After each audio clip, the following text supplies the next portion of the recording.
Okay.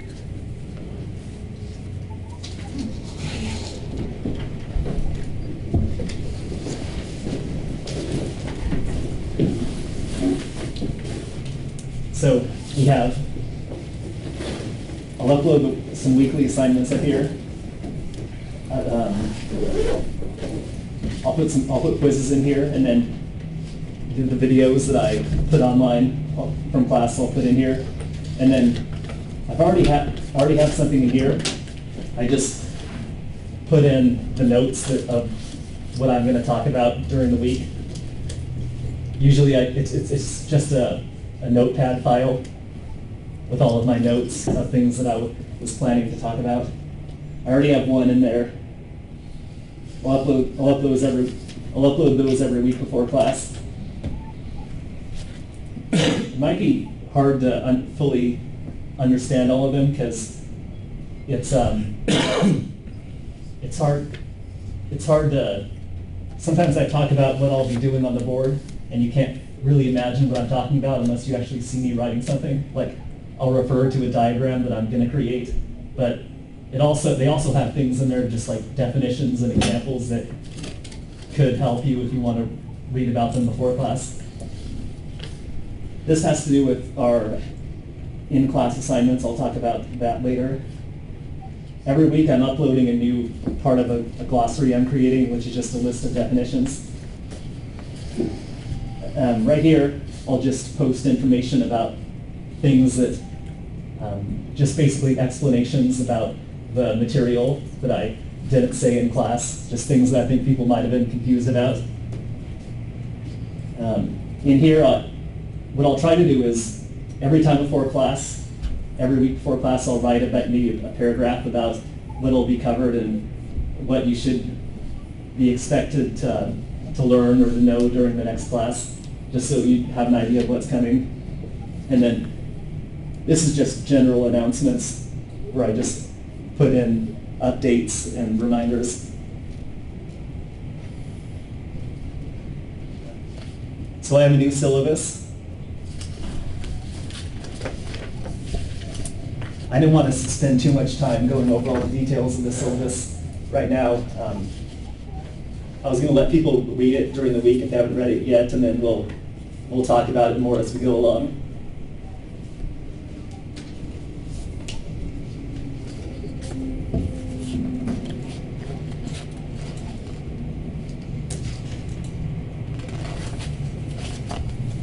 You okay?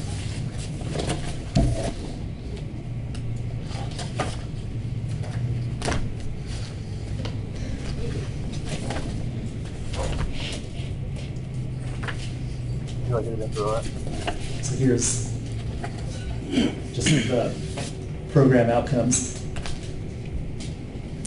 There's no required text for the course, but if you go to the library page,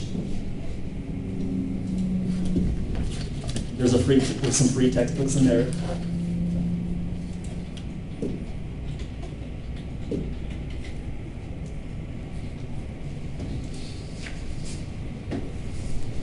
So you go to this page, where it says keyword, you can type in statistics, and then click on search.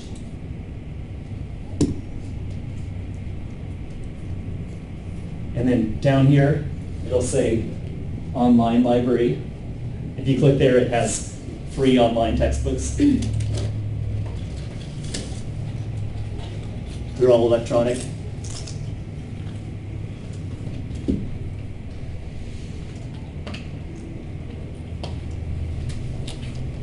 There was one that I thought was maybe the best or most useful.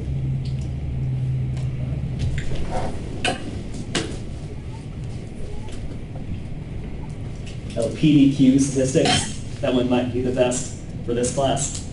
But it's not a required book, it's just a reference that people can go to if they want to.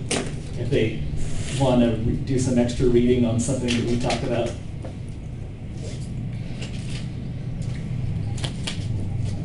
It's this one right here.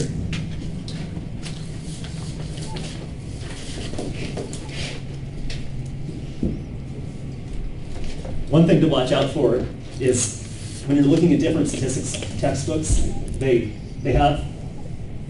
a lot of the terms that we'll cover, a lot of the words have variations where there might be 3 or 4 different words that really have the same meaning. And sometimes different textbooks will use different versions of that word. So that's just one thing to watch out for. Sometimes in my glossary page where I put definitions, I try to put in alternative words.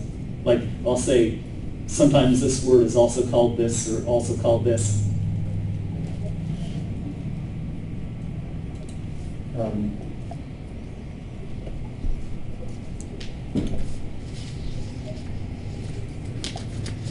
What I was planning to do is, well, I might or might not show PowerPoints. It depends on the class. If I do, then I'll put them online. I usually have a written version of each lecture that's uploaded. And I'm attempting to record class time. It might be a good idea, at least at first, to still write things down just in case the videos don't come out as well as I hope they will. But at least they'll at least capture the voice if they don't fully capture the board.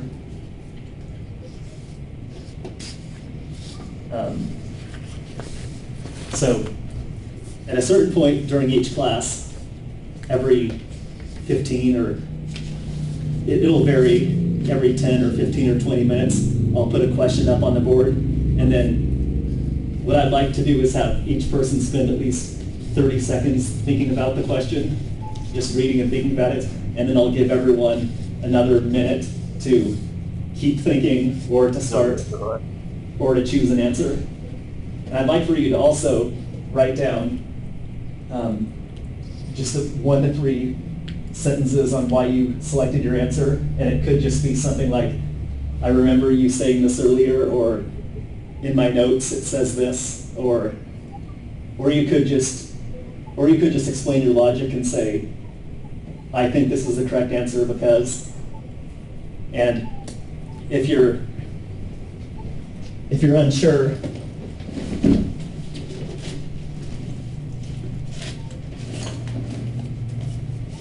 let me see.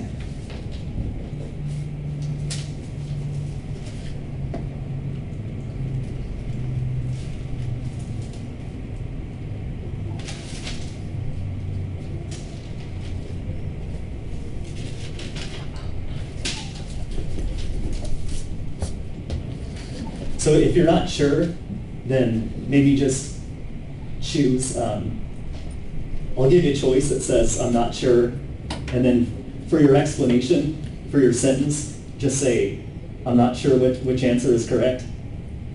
And the reason I have everyone still write the sentence, even if you're not sure, is because sometimes if I didn't do that, then it would be a lot easier to just always choose that choice that you're not sure, because you wouldn't have to write anything. So that's why I still have people write out that sentence.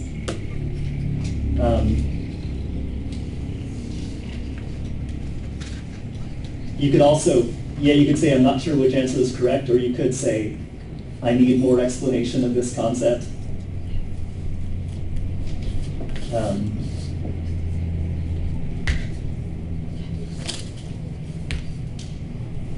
Or if you feel like you don't have it, if you feel like you don't have enough time to think of an explanation of why you chose your answer, or if you feel like you know why you picked your answer but you just can't explain it fast enough, or you're having a hard time putting into words, you could say, I'm having difficulty explaining why this is the correct answer, and have that as your sentence. Or you could say,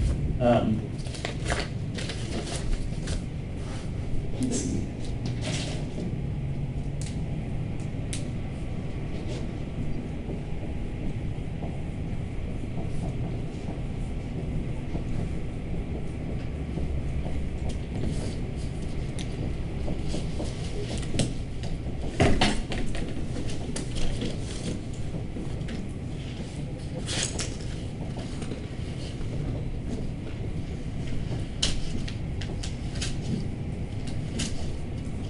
Or you could say, I need more time to explain why I chose the answer. If you feel like you can say this if you run out of time and you just don't have enough time to write out your explanation.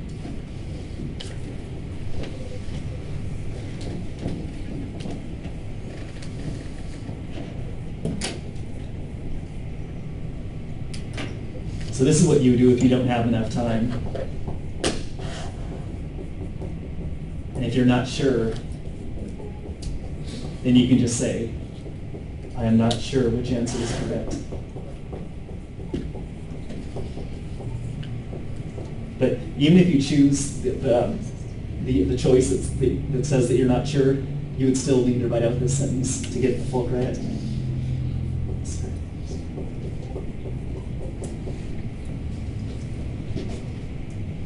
And then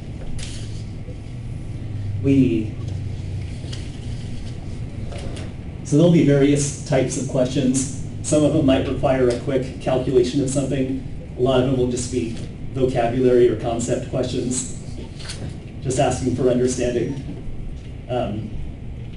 So after that 1.5 or 2 minutes where people write down their answers, what I'll do is I'll put the correct answer up here and my own explanation for my answer. And then, so first you have, like let's say for this week it was question 6. You'll have your answer or your choice, which is just a letter, like A or B or C, and then you'll have your explanation. And then you'll have my answer, which is just a letter, and then copy down my explanation. And then that's what it'll be for every question. And then at the end of class, people will just turn in their answer sheets. So and these assignments these are the assignments that need to be completed in class. And also, there's no penalty for choosing an incorrect answer. They just, in order to get full credit, I explain in here what you have to do to get full credit. You have to choose an initial answer, which means your choice. You have to write down at least one full sentence about why you chose your answer. And then you have to write down my answer, which is a letter, and copy my explanation. And that's what you have to do to get the full credit. So that's what I'll usually do in class time. I'll also spend a certain amount of time talking about a homework assignment that I'm assigning for the week. So there's also, since this is a partly online class, there's a discussion. You have to do an online submission every week. I think you do those in the other classes. I was just going to have you submit, before the Sunday of each week, write a paragraph of at least 6 sentences about what you learned during class and anything that you felt confused about. And I think each of you has a journal page. Each of you has an online journal that you can write in for the class. Have you ever used those before? Let's see right here. So there's something up here that says journal at the top of the course page. Each of you has a journal page that you can write your submissions in, and I think you'll just save them in there.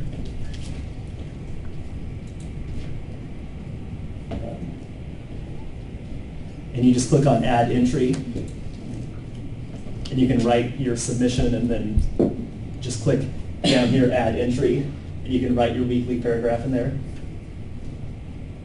If you have problems with it this week, then just send me an email. And then if you have trouble, just send me an email, and then just for this week, email me your paragraph if you have technical problems, and then next week we'll go over it again. But at least attempt to do it this way first. Every week I'll put a homework assignment. I have some details of what the assignments might be in here. Starting on the second week, there'll be a bonus survey at the end of each quiz. No, I mean at the end of each homework assignment. They can earn you up to 10% of extra credit on the quiz. I'll talk more about those next week. Also, not this week, but starting on the second week, there'll be a quiz outside of class.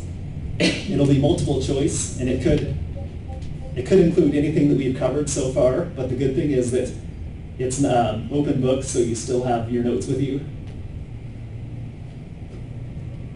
Those ones don't ask you to explain your answer like they do, I do for the in-class questions. Each homework assignment can be submitted one time for regrading, anytime during the quarter. So you can use my feedback and make corrections and then turn it again. But that's only for the homework, not for the quiz. Yeah, the quizzes you just submit one time. This just covers the percentages for grading. During the last week, what I'm going to do is, during week 8, you'll have a homework assignment and a quiz, just like any other weeks. In week 9, we'll just have one-on-one meetings where I can give you feedback on the last homework assignment that you did to make final corrections. And then after that week is over, I'll just email out a final quiz that I'll be due at the end of the week, by the end of Friday, and then that'll be sort of like a final exam. Also, the schedule might need to be changed with fair notice, just in case the timing changes, or if we spend longer on certain topics than what I thought we would.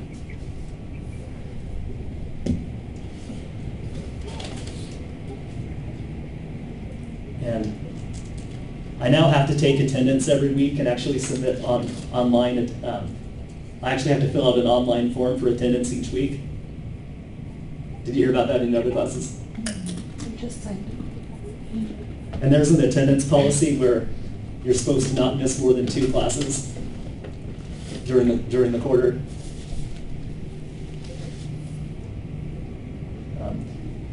If you know that you'll have to miss one class for a certain reason, just let me know.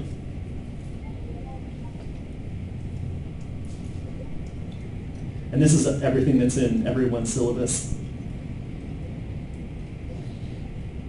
So I'll let you read that some more during the week.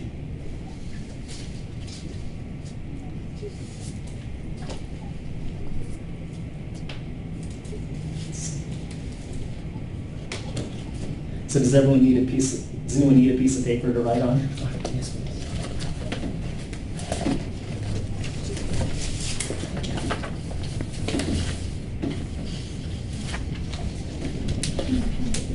Oh, you're welcome. Oh, thank you.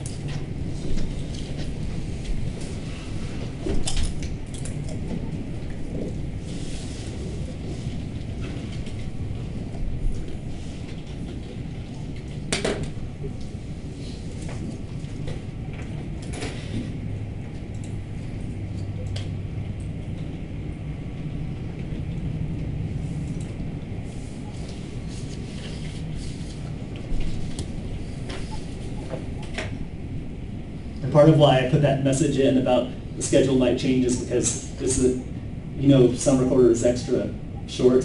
We only have 8 weeks instead of 10 or 11 weeks.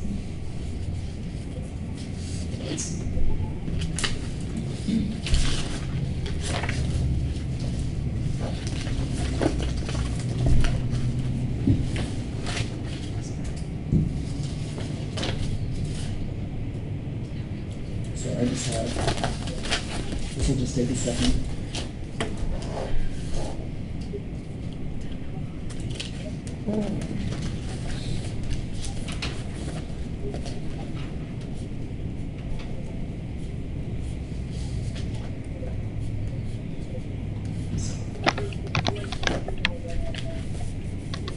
Okay.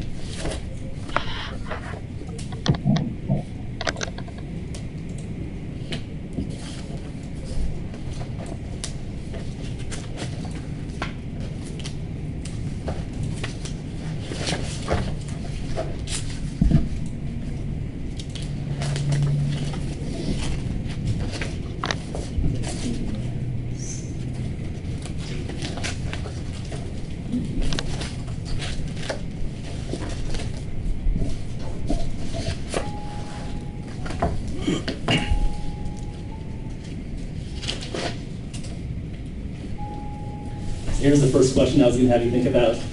It says, what is the real reason why social science students have to learn the formulas that are taught in the statistics class?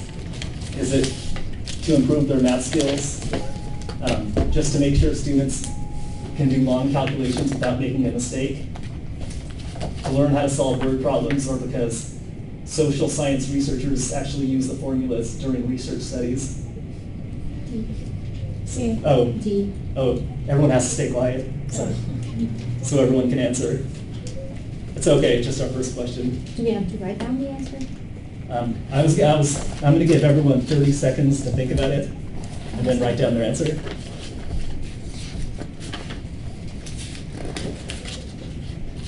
Yeah, it's important just not to give away the answer until our 2 minutes is up, and then I'll actually tell the correct answer.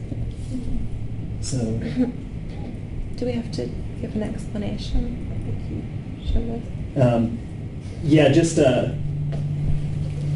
just try to write down a 1-sentence explanation. But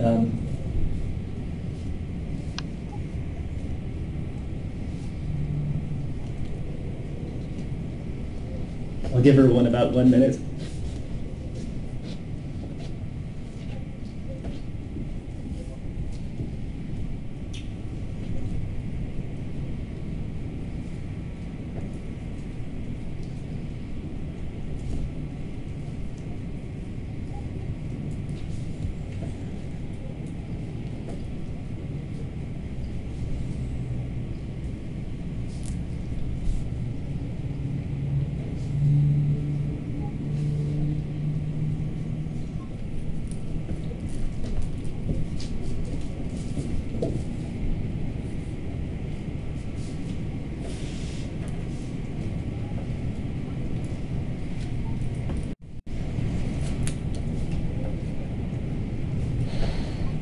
Does anyone need help with writing an explanation?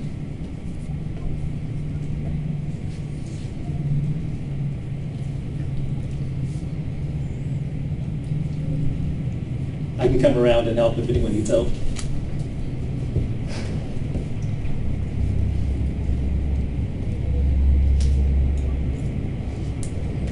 Is anyone still working?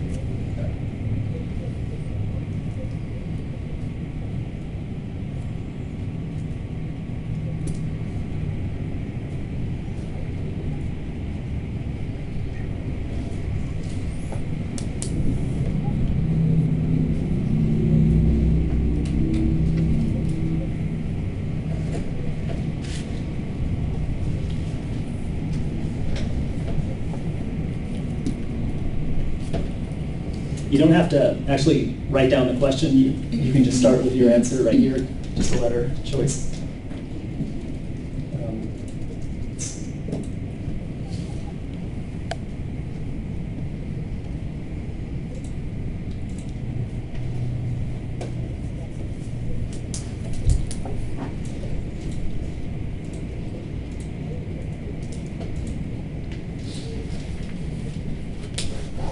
Is everyone finished? Okay.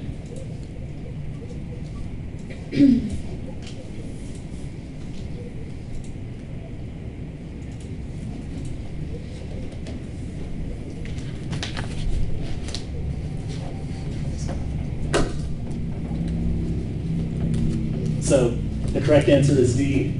So social science researchers have to use formulas to summarize the data that they collect during studies and to reach conclusions about what the data is showing to be true. Actually, hand calculations are no longer really needed in actual studies because computers can do the work for you. But professors still, oh, there was one choice that asked about learning how to do word problems. Professors really only give those out to help students understand how statistics are actually used in real situations or in actual studies. Did you say the answer was D? D. Yeah, okay. So you would put, for your choice down here, you would put D for your correct choice. Okay, I get it. And I'll just let you copy this explanation down here. And even if your choice up here was D, you can still just write D 2 times.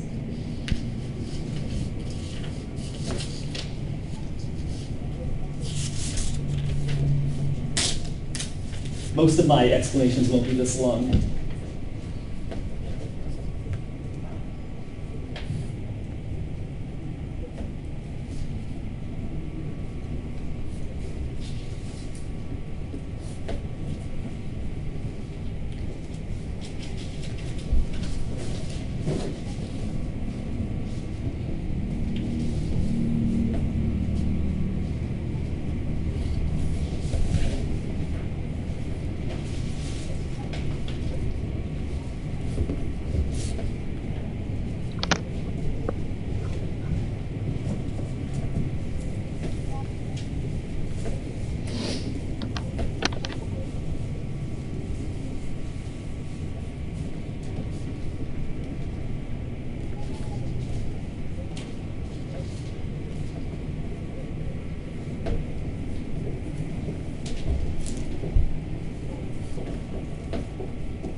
Oh, and remember, if you ever feel like you're just really stuck and you're not sure how to explain your answer, you can just say, I know that this is the correct answer, but I'm having difficulty explaining why, if you're ever stuck.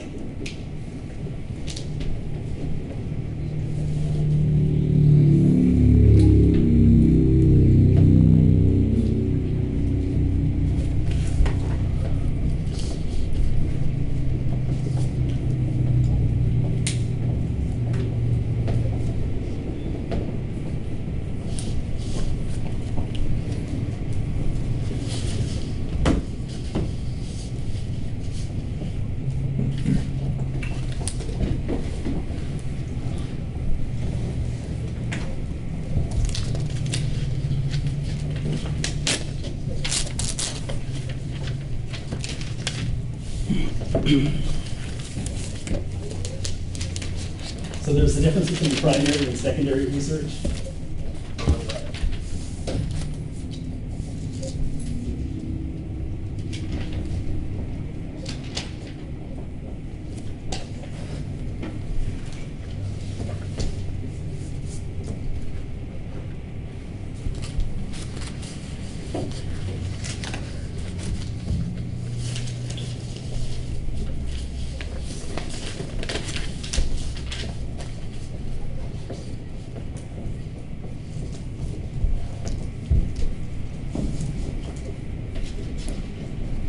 So I'll give you some time to write that down while I was doing this. Primary research means gathering information directly from the world or directly from the people or things you're interested in learning about. That's usually what we mean when we talk about research in social science or psychology. Things like surveys or interviews or lab experiments. You're gathering information directly from the people that you're interested in learning about. Secondary research is gathering information from published sources, which would be something like reading about behavior in a psychology textbook or reading about behavior on a website. It's where you're reading about information that someone else has already gathered for you and actually made available to you. But the person who when you're doing secondary research, someone before you had to do primary research to actually gather that information that they're now providing to you that they've published. So statistics are typically used in primary social science research.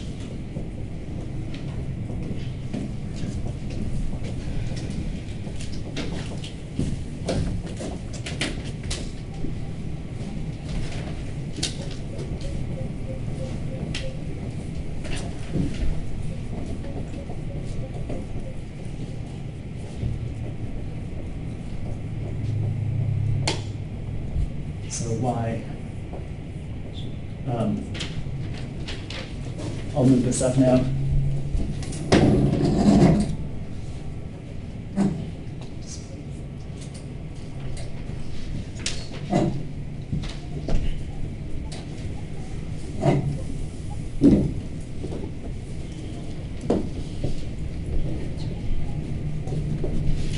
So we have to summarize.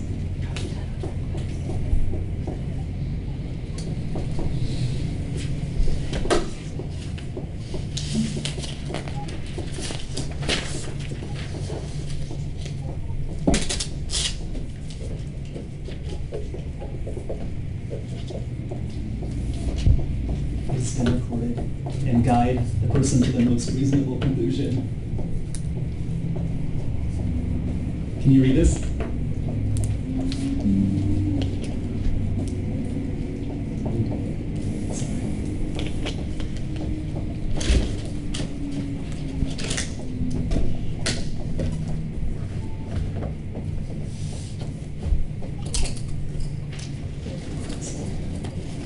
I'll go with this right now.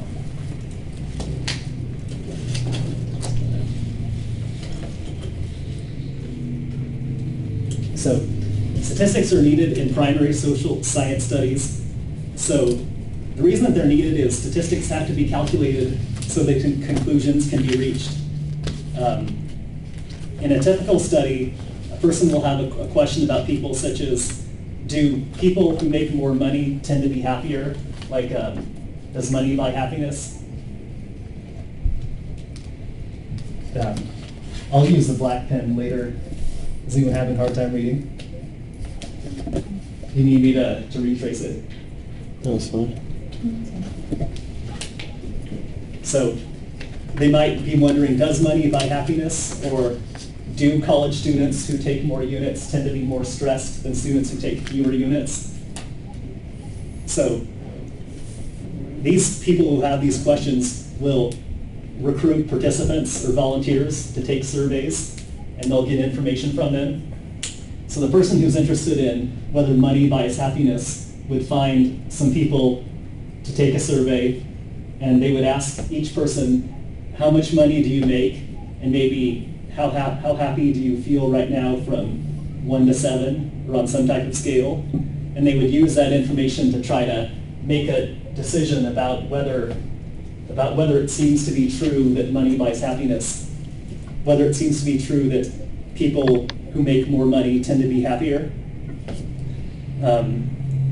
So after all of that information has been recorded, like after that person has actually given out that survey that asks how much money do you make and how happy are you, the person will take all of the information that's been recorded in the survey and plug all of it into a formula. And those, they'll plug it into the types of formulas that are taught in a statistics class. And they'll be needed to guide the researcher to the most reasonable conclusion about what appears to be true,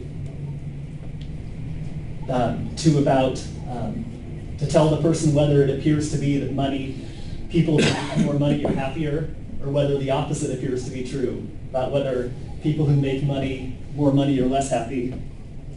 So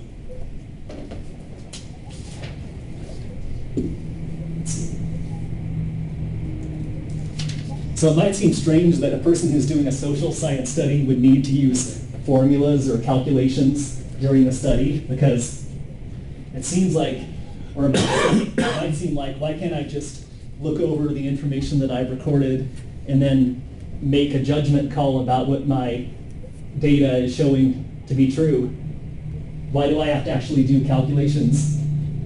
And there's actually two important reasons.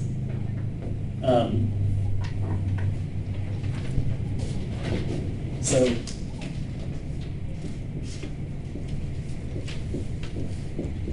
two reasons why we can't just look over the data set, which is the data set is just the set of recorded information, such as people's answers to a survey. It's usually in a spreadsheet. So two reasons why we can't just look over the data set and reach a conclusion.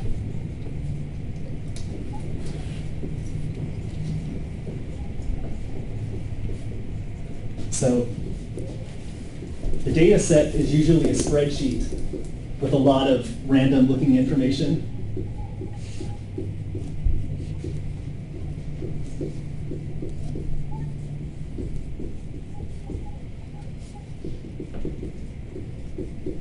So it has to be condensed or summarized into something that's easier to interpret or understand.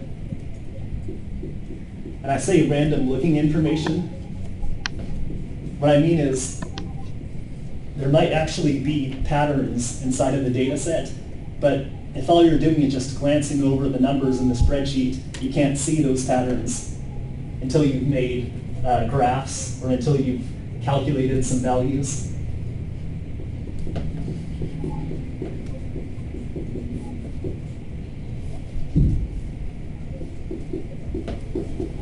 It would be difficult to interpret by just looking over the information.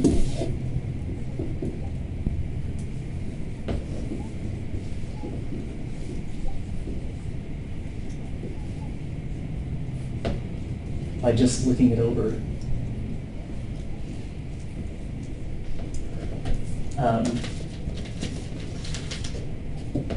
Another reason is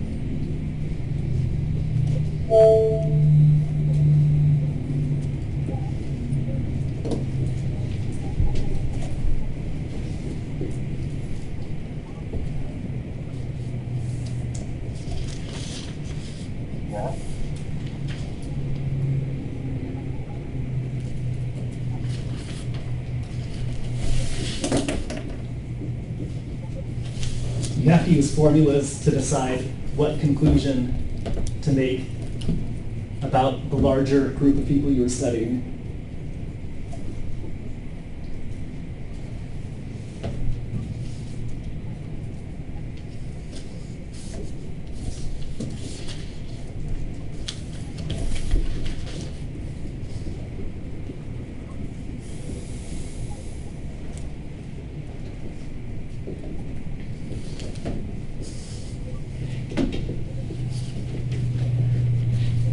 When I say a larger group of people, I'm meaning something like,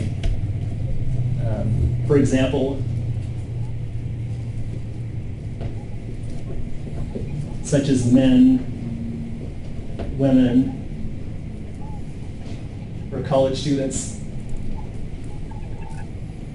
So what we actually do is we recruit small or relatively small groups of participants, such as 100 people or 200 or 1,000 people, and we collect information from them, but then what we try to do is make a conclusion that extends beyond the participants. For example, we might give out a survey to 200 college students, and then based on that survey, try to make a conclusion about college students in general, meaning maybe a conclusion about all 19 million college students in the US. Whenever you want to make a conclusion that goes beyond your specific volunteers, you have to use a formula to be able to justify doing that. You It's too risky to just make a judgment call about it. So that's one other reason. The first reason just says that the data needs to be summarized or condensed.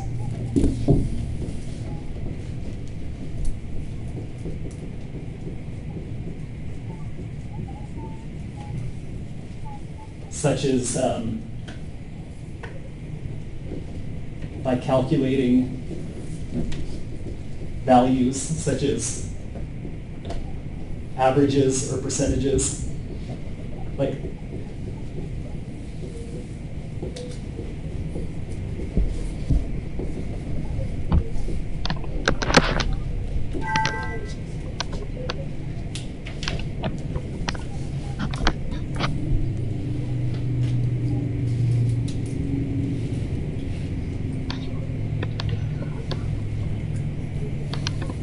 the next point I wanted to make is, I got erase this.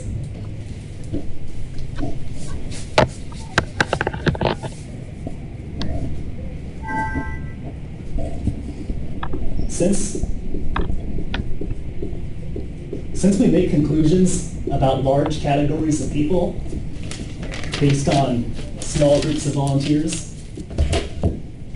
our conclusions are actually never proven conclusions.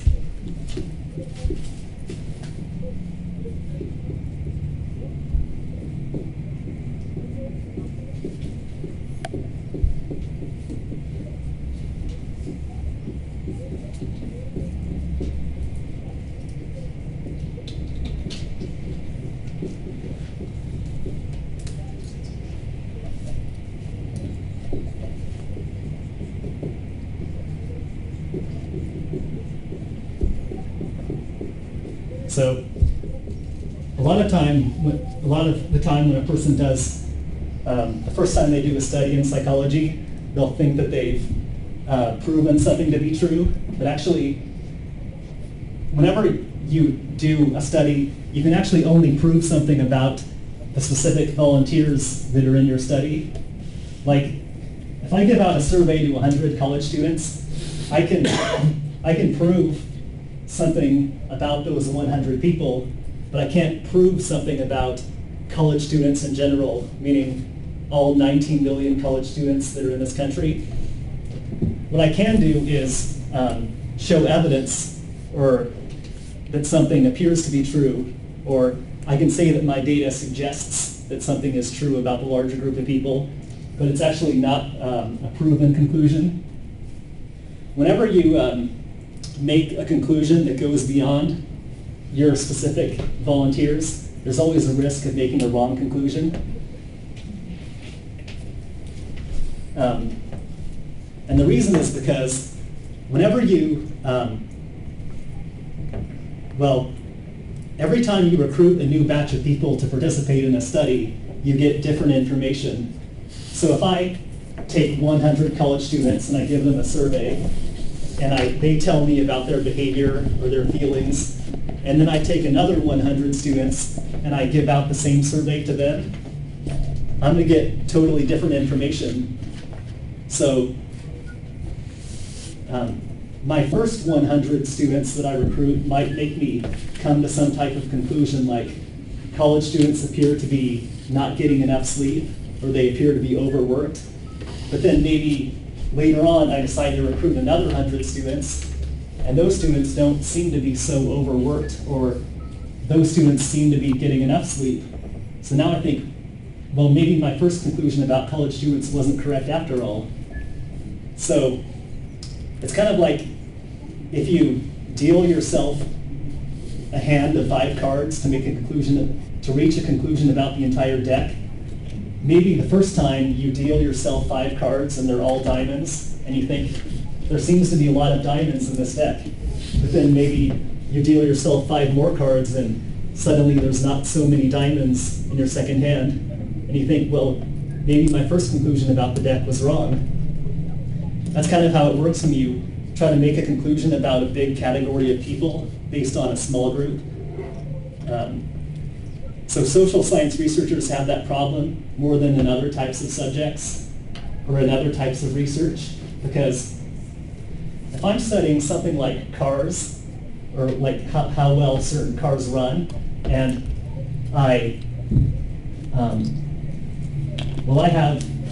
for a while I was driving a Ford Focus. If I test drive 100 Focuses